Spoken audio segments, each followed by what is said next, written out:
नमस्कार दोस्तों, आज की इस वीडियो में एक ऐसे इंसान के बारे में बात करने वाले हैं जो अपनी लाइफ के करीब 2 साल तक एक सोल्जर्स के रूप में काम किया और फिर उसके बाद एक एथलेटिक्स बनकर इंडिया के लिए करीब 88 डोमेस्टिक मेडल नाम किया और करीब 7 टाइम नेशनल स्टेबलिश चैंपियंस बनकर इंडिया को रिप्रेजेंट करके 10 साल का एक नया इतिहास रच डाला। उसके फिर कुछ दिन के बाद वो चैंपियन जो पहले इंडिया को रिप्रेजेंट किया करता था वो अब एक फेमस डकैत के रूप में जानने लगा। यहाँ तक कि उसके नाम से अच्छे पुलिस ऑफिसर को डर लगने लग गया था। फिर अनफॉर्चुनेटली कुछ दिन के बाद उस फेमस डकैत को पुलिस के द्वारा इनकाउंटर किया जाता है और फिर उसकी मौत हो जाती है। तो अब यहाँ पर सवाल ये उठता है कि आखिर क्या हुआ होगा उस सोल्जर्स के लाइफ में, उस चैंपियन के लाइफ में कि एक डकैत बनने पर मजबूर होना पड़ा।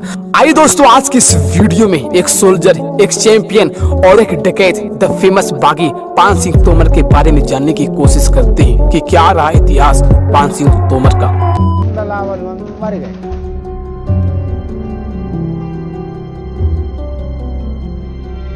2 अक्टूबर 1981 की सुबह सूबेदार पान सिंह तोमर एक डकैत की मौत मर गया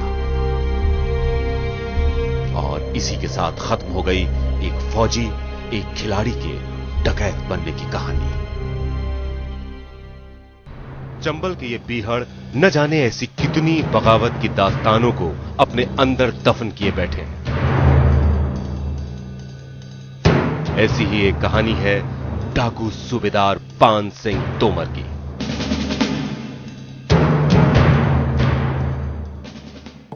दोस्तों, पान सिंह तोमर का असली और एक्चुअल हिस्ट्री समझने की कोशिश करते हैं। पान सिंह का जन्म 1 जनवरी 1932 को मध्य प्रदेश के ग्वालियर डिवीजन बिसोड़ा नामक गांव में हुआ था। पान सिंह का पिता का नाम ईश्वरी सिंह है, जो कि बेसिकली पेशे से एक फार्मर थे। ईश्वरी सिंह के पिता यानी कि पान सिंह के दादा ने 2 शादियां किए थे। पहली बीवी से ईश्वरी सिंह का जन्म होता है और दूसरी बीवी से दयाराम नाम के बेटे का जन्म होता है। जब पान सिंह के दादा की मृत्यु हो जाता है तो जितना भी जमीन जायदाद होते हैं वो सारे का बंटवारा ईश्वरी सिंह और दयाराम सिंह के बीच में हो जाता है। ईश्वरी सिंह के 2 बेटे होते हैं। बड़े बेटे का नाम मातादीन और दूसरे बेटे का नाम पान सिंह तोमर होता है। बंटवारे के समय जितना जमीन पान सिंह के पिता ईश्वरी सिंह को मिला था उतना जमीन में उनके परिवार को चलाना पॉसिबल नहीं था। इसलिए उस टाइम पर बिसोड़ा गांव में अपने परिवार को चलाने के लिए 2 फॉर्मूला ज्यादा यूज करते थे। पहला कि वो किसानी करे और दूसरा कि सेना में भर्ती हो जाए। लेकिन पान सिंह के पास एक प्रॉब्लम था कि उनके पास उतना जमीन नहीं था कि उस जमीन से अपने परिवार को चला सके और इसी की वजह से उन्होंने सेना में जाने का फैसला ले लिया। लेकिन पान सिंह के लिए उस टाइम पर सेना में भर्ती होना उतना भी आसान काम नहीं था, क्योंकि उस टाइम पर बिसोड़ा गांव के लोग और उस गांव के आसपास के लोग ज्यादातर या तो डकैत होते थे या फिर लुटेरे होते थे। और इसी की वजह से आर्मी ऑफिसर को पान सिंह के ऊपर शक होता है कि कहीं ये बंदा भी डकैती तो नहीं करेगा। और इसी शक की वजह से आर्मी ऑफिसर इंटरव्यू के दौरान एक सवाल पूछता है कि आपको आर्मी में किस आधार पर सिलेक्ट किया जाए।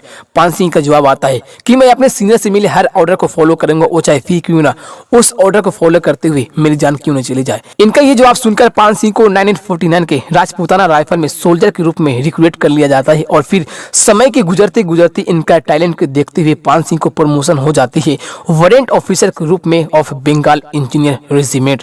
दोस्तों, आप लोगों ने एक कहावत तो सुनी होगी और ये सच्चाई भी कि जिंदगी में किसको कब क्या हो जाएगा ये किसी को पता नहीं होता है। और कुछ इसी प्रकार का घटना घटती है पान सिंह तोमर के साथ और कुछ इसी प्रकार का घटना घटती है पान सिंह के साथ। इत्तेफाक से पान सिंह किसी रीजन से फर्स्ट डे आफ्टर ज्वाइनिंग उन्होंने ड्यूटी पर लेट आया और इसके चलते उनके सीनियर उन्हें पनिशमेंट के तौर पर ट्रेनिंग एरिया के 20 राउंड चक्कर लगाने की ऑर्डर दे देता है।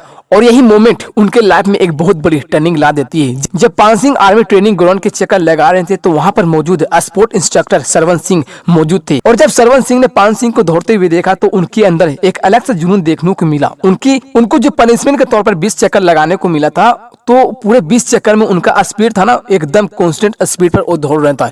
एक जो होता है ना कि दौड़ते दौड़ते स्लो कर देता है, वो ऐसा नहीं था। वो जब दौड़ रहे थे स्पीड पे तो उनका कंटिन्यूटी एकदम स्पीड रनिंग था। ये नहीं है कि मतलब कम बेसी इस तरह का कोई भी उनका सीन नहीं हो रहा था। सरवन सिंह और उनके कोच के ग्रुप मेंबर निरंजना सिंह ने पान सिंह के अंदर एक हिडन टैलेंट को देखा और उसके बाद उनको गाइड करना शुरू कर दिया। फिर उसके ग्रुप मेंबर के द्वारा रनिंग का ट्रेनिंग भी देना शुरू कर देता है। पहले पान सिंह 400 मीटर और 800 मीटर तक रनिंग किया करते थे, लेकिन सरवन सिंह के अंडर इनको 3000 मीटर रनिंग का ट्रेनिंग देना शुरू कर देता है। समय के गुजरते गुजरते दोस्तों पान सिंह की मेहनत और जुनून के चलते अपना एक नेशनल लेवल तक पहचान बना लेता है और कुछ ही दिन के अंदर इन्होंने 88 डोमेस्टिक मेडल अपने नाम कर लिया और भी अपनी मेहनत के दम पर हर एक कंपटीशन में पार्टिसिपेट करना शुरू कर देता है और करीब 7 time national step chess champion के रूप में जाने लगे। और फिर उसके बाद 1958 में इनके द्वारा एक नया इतिहास रचा जाता है।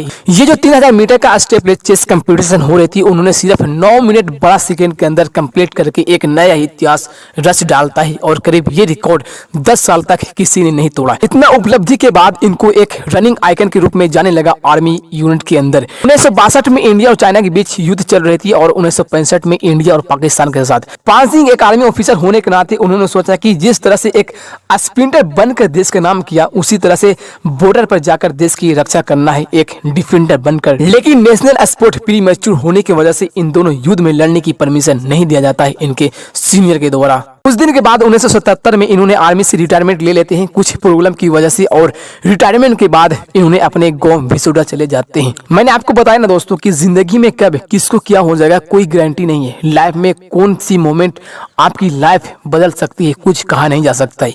कुछ इसी तरह से मोमेंट पान सिंह के लाइफ में फिर आ जाता है जब इन्होंने रिटायरमेंट के बाद एक नॉर्मल जिंदगी जीने का मकसद से अपने गाँव लौट जाते हैं। तब उन्होंने क्या देखा कि जो उनके बड़े भाई थे माथादीन, उन्होंने क्या किया कि जो पान सिंह का हिस्से का जमीन था उनको विदाउट परमिशन बब्बू सिंह को गिरवी पर दे देता है। इसी चीज को लेकर आपस में दोनों भाइयों से लड़ाई होने लग जाता है। सिचुएशन को देखते हुए पान सिंह ने ये रियलाइज किया कि अब बातचीत से मामला नहीं सोल्व होगा, तो इन्होंने डिसाइड किया कि अब कानून का सहारा लेना चाहिए और फिर उन्होंने पुलिस कमिश्नर, डीजीपी, एसीपी और फिर डिस्ट्रिक्ट मजिस्ट्रेट के पास जाता है हेल्प मांगने के लिए।